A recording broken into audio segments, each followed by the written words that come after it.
watched him since he first came up. I've seen a lot of him, and love what I saw from the first time. I know there's some things that he'd like to do better, and I'm looking forward to try and help him and use people we have around here to help him continue to progress. But yeah, stuff is, there's no question. I mean, it's big stuff. When he first, he was a starter, like a lot of these guys that come up, and you could see that it was right. It was dominant. And okay, how can we help you be right more often? And I know that's his goal, and just like what he's been trying to figure out in his time in Cincinnati. JJ and I had an opportunity to talk to him on the phone, and he's excited. And sometimes getting a new jersey on, and an opportunity in a new city, and he could hear our excitement, and we could hear his. And I know he's ready. He said, "I won't be there today," so he's trying to figure out how to get over here and 20-minute drive, right? Yeah, get his pen in today, and then try to keep him on course. I know our lefties weren't excited about seeing Amir, Garrett. I know there weren't a lot of lefties excited about seeing Jake Brentz on the mound. How do we capitalize on those? And there are some major left-handed at-bats that we're going to face this year, and to have those as options. But I believe both, as you talk about Jake, I see two guys with plus stuff that are going to be forced to be reckoned with, whether it's a right-handed or a left-handed at-bat. JJ talked a little about the competitiveness and the fire that he's shown. How excited does that make you? Yeah, you want guys to be themselves, and one thing I think has happened through the addition of so much technology is it's taken a lot of emotion out of the game, and I think our fans want to see the emotion of our guys, whether that's celebrating or whether it's just the frustration of defeat and struggle. I mean, certain guys wear that on their sleeve more than others, and we're always going to encourage our guys to be themselves, especially if it doesn't get in the way of the rules of the game, especially if it doesn't get in the way of how they compete. Be yourself. You be you. And let's just keep talking about how to be a better version all the time. What this guy does naturally is competes, and the passion he has for the game and his fire to compete, that's part of who he's already established himself to be in a short amount of time, and that's something that every clubhouse would like. The fact that minor leagues, it's got to be, I don't know if it's necessarily a message, but I guess puts more onus on some of those guys, Brad and some of those guys, to take that next step, or is that? No more onus, more opportunity. I think it's just every one of these young players are coming in here not necessarily looking over their shoulder, just looking for, give me the ball so I can go out on the mound and I can show you what I can do, and that's trying to take advantage of opportunities. And what this will create is, obviously, as we start talking about our starters, get out there and fight for it. We talk about that competitive heart. These young guys have that, and so let's give them that opportunity. I'm grateful for Mike and how he came in and competed for us. And it's time for somebody else now to take advantage of a potential spot that maybe wasn't there when we started out.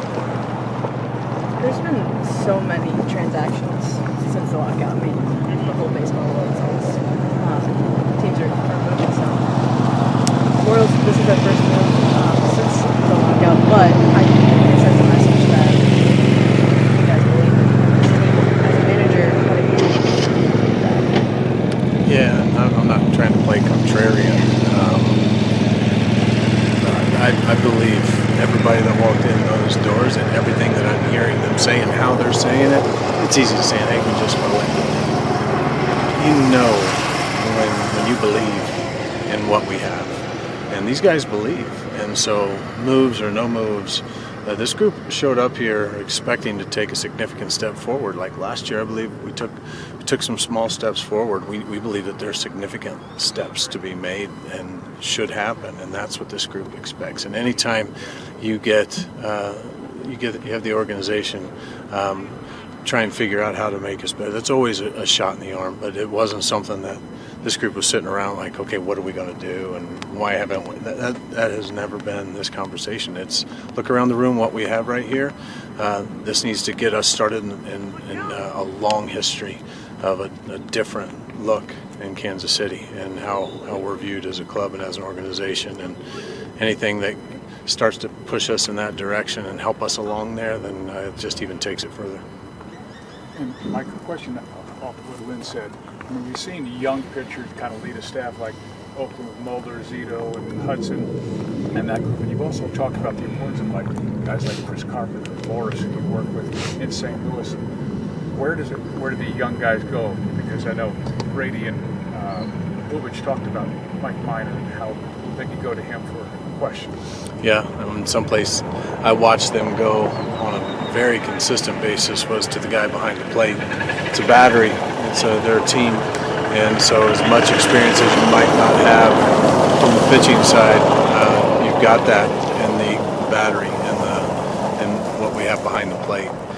So the combination of that, plus all the other guys who've had time in there to help move this along, the experience is there. We're always looking for guys to take steps forward, and we're challenging certain guys, even maybe before the time would suggest. And having time doesn't necessarily instantly really translate into having a voice and having leadership characteristics. And sometimes it can be from a younger guy that you wouldn't expect. It needs to be talked about, but it needs to be modeled, and then you just start watching, because leadership is about followership. Is anybody following any of these guys? We pay close attention to that. And who's actually got somebody following, and they're talking and they're learning and they're getting better, and those are the guys that we really make sure we're given as much as we can to take advantage of that opportunity, regardless of how much time they have. Thank you. All right, guys. A move that we're excited about. We had intentions from the very beginning of the offseason to address our bullpen. Amir's a guy that we had our eyes on in October. Had been talking to Cincinnati at that time. It just took a while to get it taken care of. So it's a power left-hander. It's a guy that has a lot of experience. It's going to help us build our pitching staff out from the back end, and we're just excited to have him.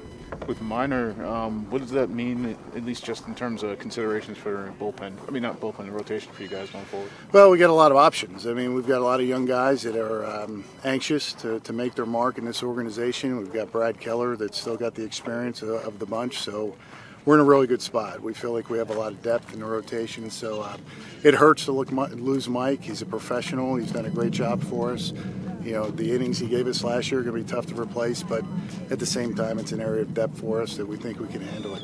Was there any, I mean, like you said, it's depth, and it's probably more overall depth. Was there any developments in particular with that group, the young group, that made you feel like you were comfortable making a move like this and giving a guy who's had that experience? Yeah, I mean, I think when you look at what Brady has done in the last 2 years, you look at what Bubic has done in the last 2 years, then other guys got the experiences they need.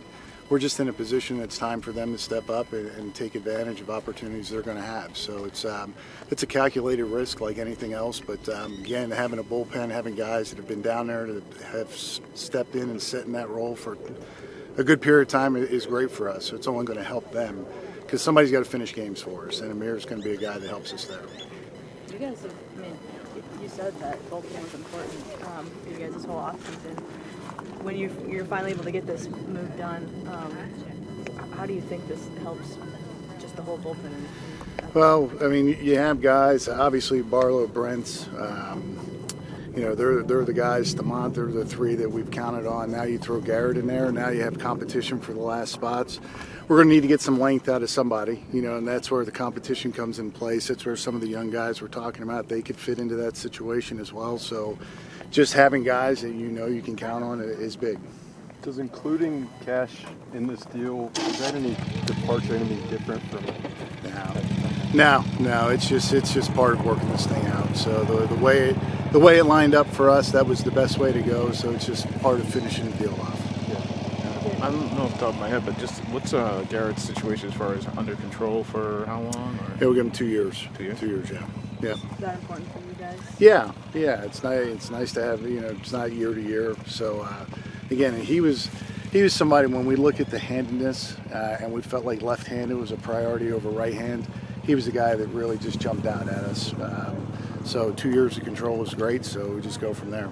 And I mean, we've seen plenty of moves going around baseball, but just in terms of you know, not having contact with guys for such a long period, like you said, you guys were talking before in October, but like did you guys need to see anything, or is this like in terms of like camps have just started? Yeah. Guys have been sort of off on their own for a while. We were pretty transparent with Cincinnati as far as where we thought Mike was. They were transparent where they think Amir is, and Amir's thrown sides over there. He's going to get over here hopefully today and potentially throw a side today.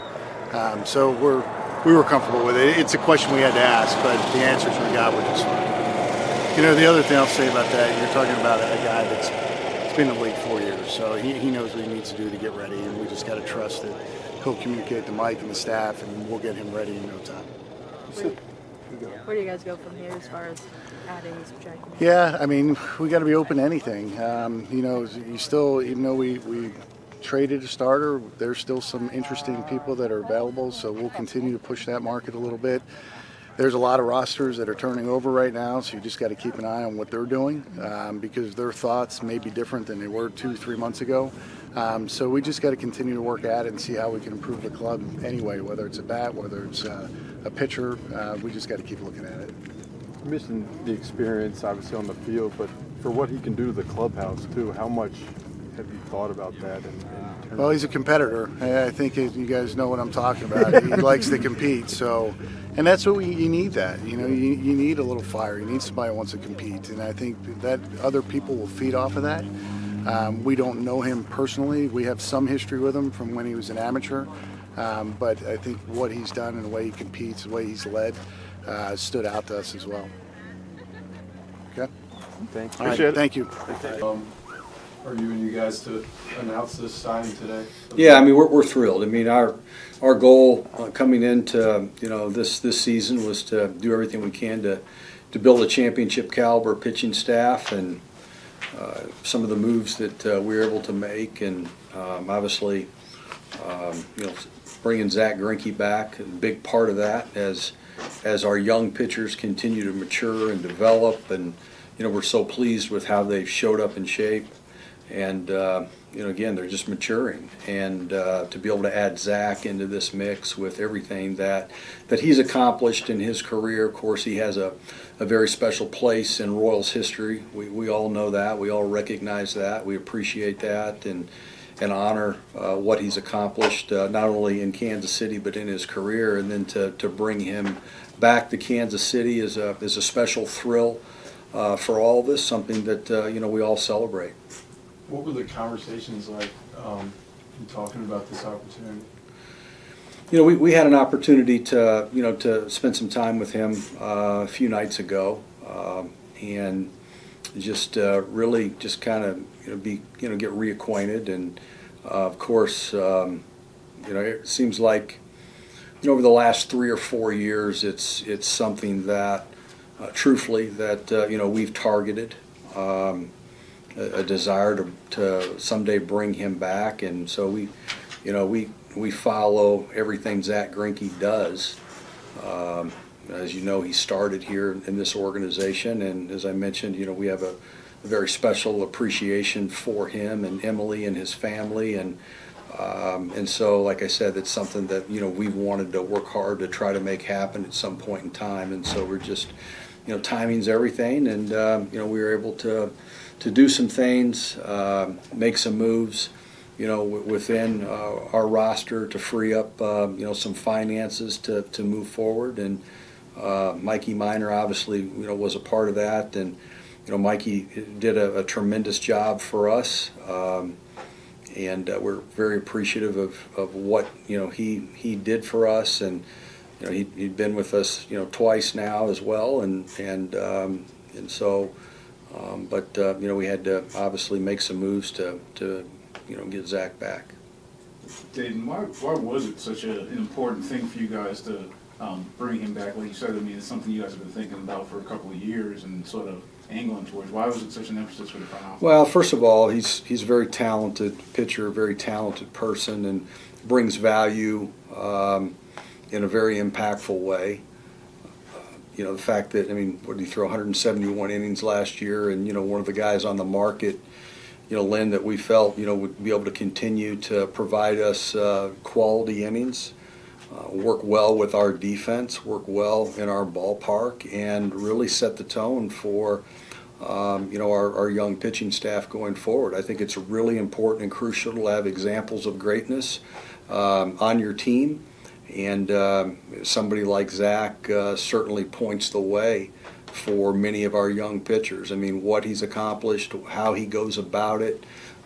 He is somebody that understands the importance of executing pitches, and I think will be a huge example to our young pitchers. That being said, we believe Zack Greinke is going to perform very well and win a lot of baseball games for us here in Kansas City.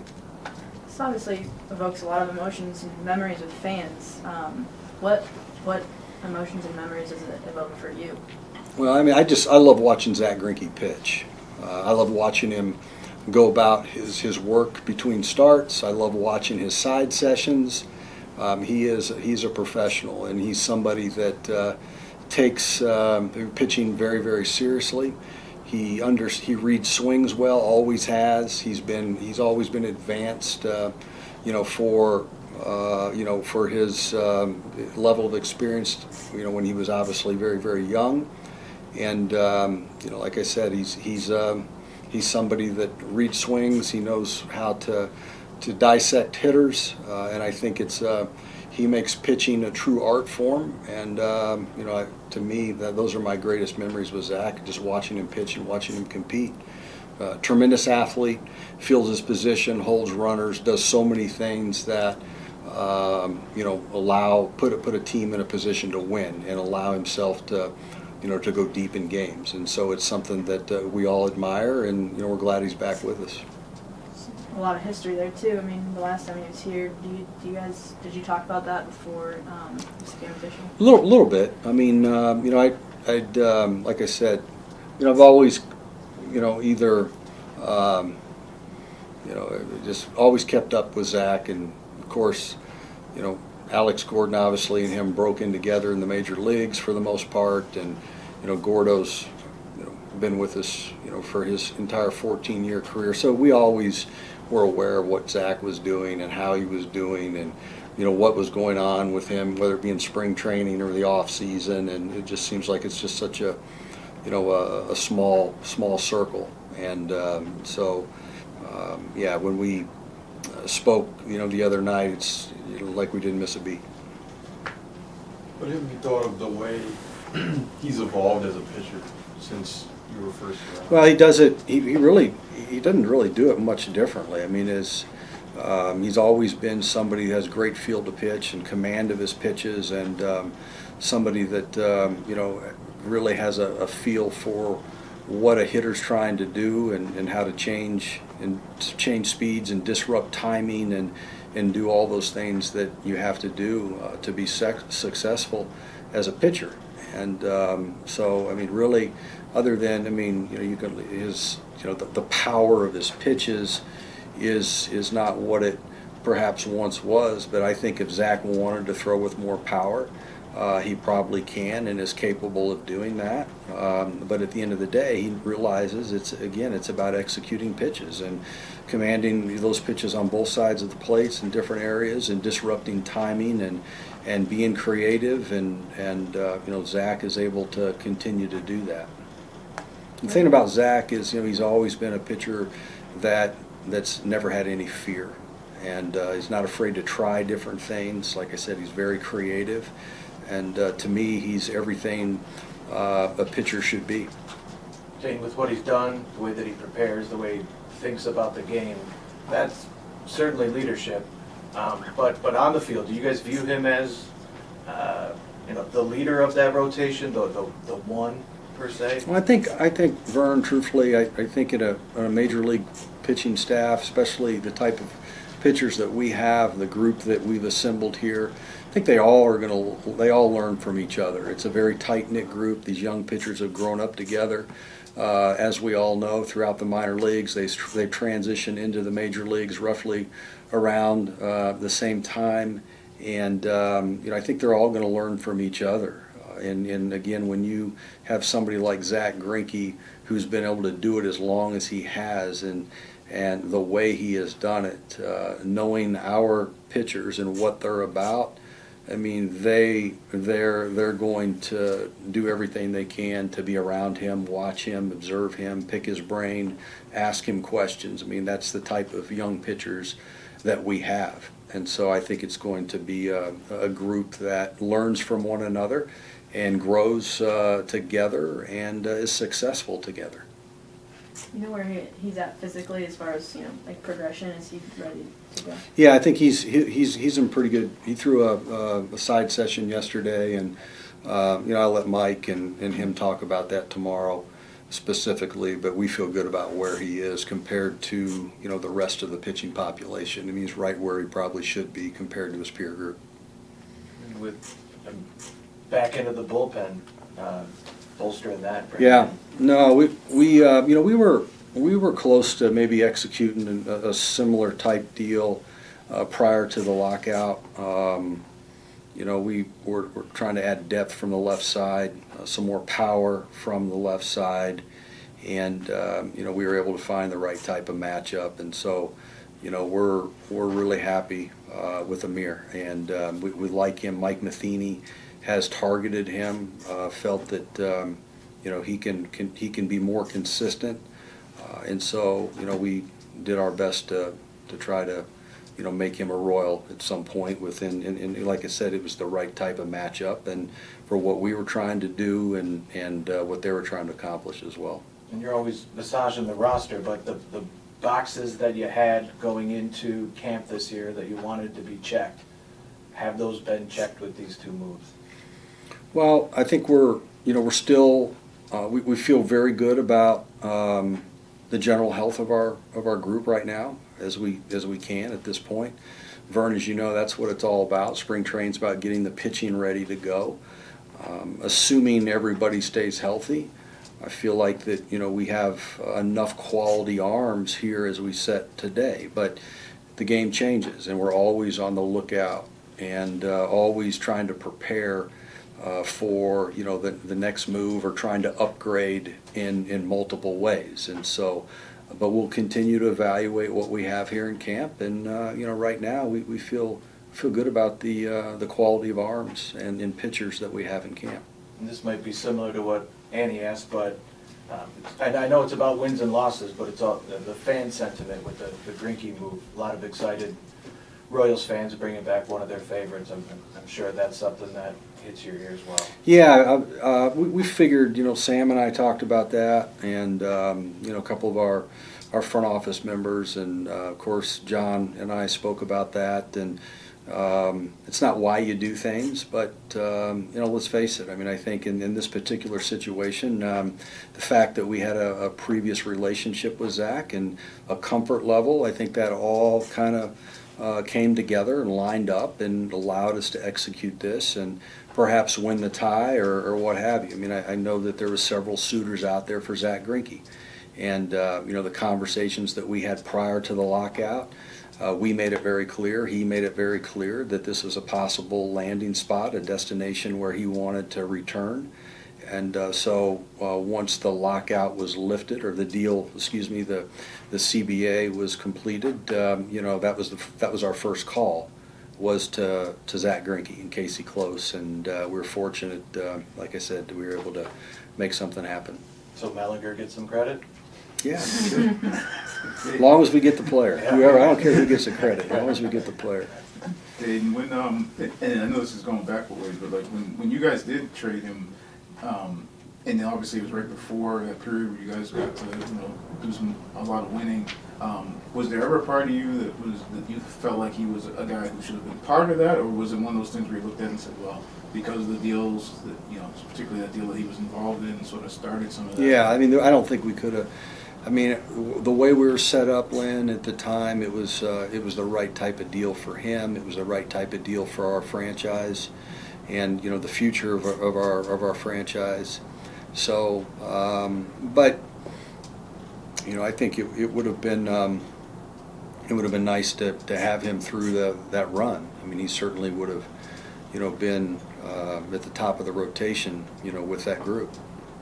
Does it surprise you at all that he's been able to do this as long as he has and had success No, as long I as mean, Andy, he's always, like I said, he's always had a gift. I remember watching Zack Greinke pitch in high school.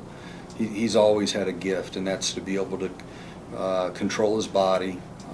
He was the typical. He was as advanced as a high school pitcher that you'd want to see. Somebody who could repeat his delivery and throw, multiple pitches from the same arm slot, execute those pitches.